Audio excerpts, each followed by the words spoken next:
संत कबीरनगर जिले में सड़कें इस कदर खस्ता हाल हो चुकी हैं, जिस पर चलना किसी जोखिम उठाने से कम नहीं है। लेकिन ना तो इस पर विभागीय जिम्मेदारों की नजर पड़ती है और ना ही हुक्मरानों की, जिससे परेशान लोग आज भूख हड़ताल तक करने को मजबूर हैं।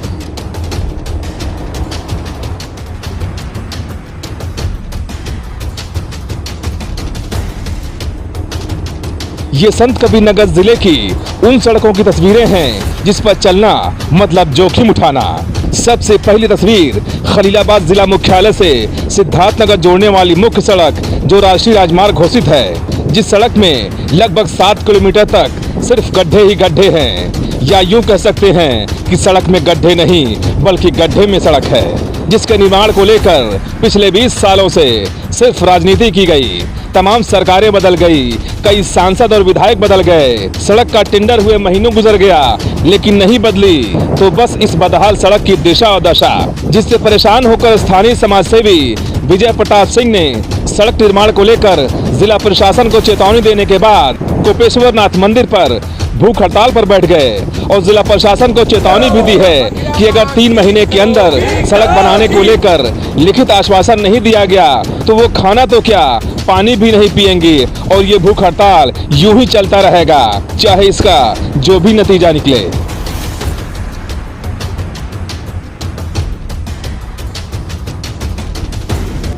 कितनी माताओं बहनों की कोख उजड़ चुकी है, कितने लोग विकलांग हो चुके हैं।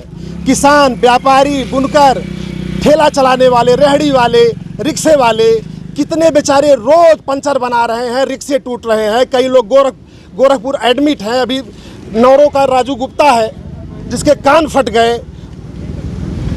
बड़गों का लड़का है जिसका लीवर से ब्लड आ रहा है, 20 दिन से भर्ती है। इन्हीं को लेकर के 15 दिन पहले डीएम महोदया को एक नोटिस दिया गया था कि अगर आप 30 तारीख तक हमको समयबद्ध तरीके से काम कराने का आश्वासन नहीं देती हैं तो 1 तारीख से मेरा पूरी तरह भूख हड़ताल होगा। मैंने पूरी तरह अन्न जल त्याग दिया है।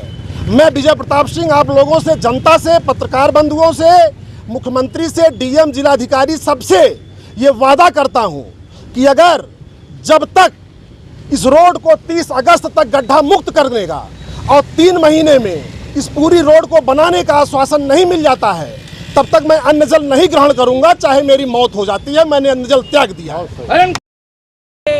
मेहदावल, बखिरा, नंदौर, बांसी होते हुए ये मार्ग जो है ये विगत कई वर्षों से टूटा हुआ है, बदहाल स्थिति में है। कई बार लोगों ने धरने किए, प्रदर्शन किए, आंदोलन किए, लेकिन प्रशासन, शासन के कान पर जू तक नहीं देंगे। आज इसी सड़क के लिए, जो ये मुख्य सड़क है, यहाँ से लगभग सैकड़ों गांव, हजारों गांव यहाँ से जुड़े हुए हैं। आए दिन यहाँ पे कहीं ना कहीं कोई ना कोई दुर्घटना का शिकार हो जाता है, किसी की मृत्यु हो जाती है, किसी का पैर टूट जाता है, किसी का हाथ टूट जाता है। और वहाँ आदरणीय विजय प्रताप सिंह जी, जो उन्होंने अभी बताया कि वो अनिश्चितकालीन के लिए जो है भूख हड़ताल पर बैठेंगे जब तक ये मार्ग नहीं बन जाता। हम लोग इनके समर्थन में आज इस कार्यक्रम में हिस्सा लिए हैं। अब आप जिला मुख्यालय की इस तस्वीर को भी जरा गौर से देख लीजिए। अभी तक आपने सड़कों में गड्ढे देखे हैं, लेकिन जनाब ये फ्लाईओवर की तस्वीर है जिस पर गड्ढे ही गड्ढे हैं, वो भी इतने खतरनाक कि अगर जरा भी चुके तो कुछ भी हो सकता है। वैसे स्थानीय लोगों की माने तो इन गड्ढों की वजह से कई दुर्घटनाएं भी हुई हैं और कई लोगों ने अपनी जान तक गंवाई है।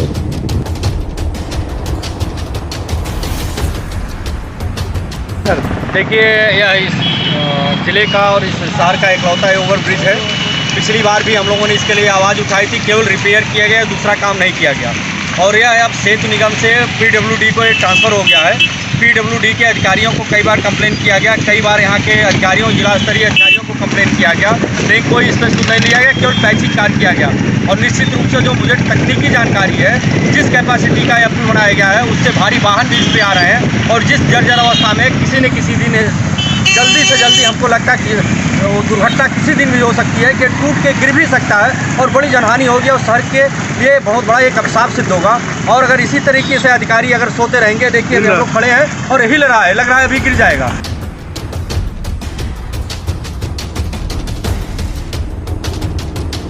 लेकिन दुर्भाग्य है इस जिले का, इसी सड़क और फ्लाईओवर से अधिकारियों और जनप्रतिनिधियों का गुजरना होता है, लेकिन ना जाने अपनी आंखों पर कौन सा चश्मा लगा रखा है कि बदहाली की तस्वीरें उन्हें दिखाई नहीं देती और जनता को परेशान होकर धरना प्रदर्शन के साथ ही भूख हड़ताल पर बैठने के लिए मजबूर होना पड़ता है। Special desk Dastak news live.